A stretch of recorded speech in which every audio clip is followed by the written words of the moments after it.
देश में बीते दिनों से चर्चा का सिर्फ एक ही विषय रहा है, क्या 2024 या उससे पहले ही इंडिया और भारत के नाम से मशहूर हमारा देश सिर्फ भारत के नाम से जाना जाएगा। इसे लेकर विपक्ष के नेता जमकर केंद्र सरकार को घेर रहे हैं। देश का नाम इंडिया और भारत होगा या सिर्फ भारत, इस पर बहस चल रही है। लेकिन इसी बीच राष्ट्रीय स्वयंसेवक संघ के प्रमुख मोहन भागवत ने अखंड भारत पर बड़ी बात कही। दरअसल एक कार्यक्रम के दौरान भागवत से एक छात्र ने सवाल किया, हम भारत को अखंड भारत के रूप में कब तक देख लेंगे। इस पर उन्होंने जवाब देते हुए कहा, कब तक बनेगा मैं ये तो नहीं बता सकता, उसके लिए ग्रह ज्योतिषी देखना पड़ेगा। मैं तो जानवरों का डॉक्टर हूँ, लेकिन अगर आप उसको करने जाएंगे तो आपके बूढ़े होने से पहले आपको दिखेगा। वीडियो में आगे देखते हैं मोहन भागवत ने क्या कहा। कब तक मैं नहीं बता सकता ना, वो ग्रह ज्योतिष वगैरह देखना पड़ेगा मुझे, उसका मैं जानवरों का डॉक्टर हूं। लेकिन यह बताता हूं कि आप अगर उसको करने जाएंगे तो आपके बूढ़े होने के पहले से आपको दिखेगा, क्योंकि अब परिस्थितियां ऐसी करवट ले रही। जो भारत से अलग हुए उनको लगता है कि वो गलती हो गई, हमको फिर से भारत होना चाहिए। लेकिन वो मानते हैं कि भारत होना यानी नक्शे की रेखाएं पोंछ डालना, ऐसा नहीं है। केवल उससे नहीं होगा। भारत होना यानी भारत के स्वभाव को स्वीकार करना। वो स्वभाव मंजूर नहीं था, इसलिए भारत का विखंडन हुआ है। वो स्वभाव जब आ जाएगा तब कुछ बदलना नहीं पड़ेगा, सारा भारत एक हो जाएगा। तो अपने जीवन से सब पड़ोसी देशों को ये सिखाना, ये काम हमको करना पड़ेगा और हम कर रहे हैं। हम मालदीव को पानी पहुंचाते हैं, श्रीलंका को पैसा पहुंचाते हैं, नेपाल में भूचाल में मदद पहुंचाते हैं, बांग्लादेश को मदद, सबको मदद कर रहे हैं और ये बताकर कर रहे हैं। उनको भी मालूम है। सार्क का अध्यक्ष बनते समय प्रेमदासा का भाषण मैंने सुना है। वो 1992 की बात है, 92-93 की।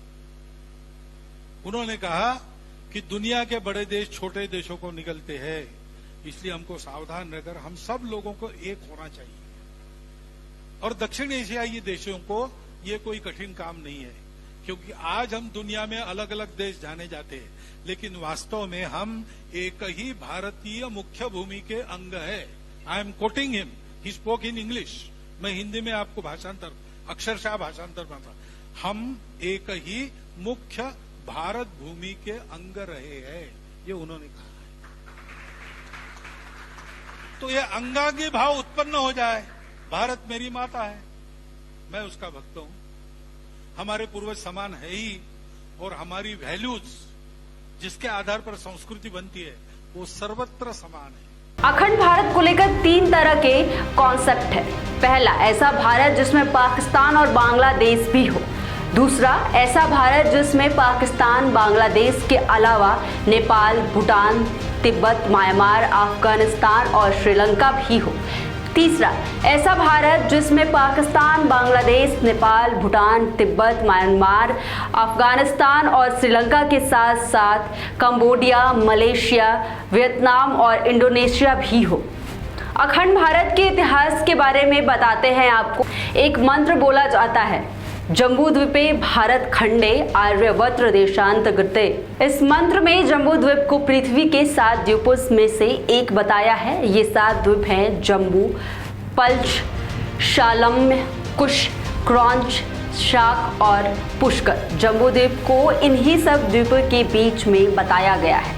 1941 में भंडारकर रिसर्च इंस्टीट्यूट से पंडित पांडुरंग वामन की छपी किताब में लिखा था, भारतवर्ष के अंदर कई सारे देश आते हैं, भारतवर्ष जम्बूद्वीप के अंदर था।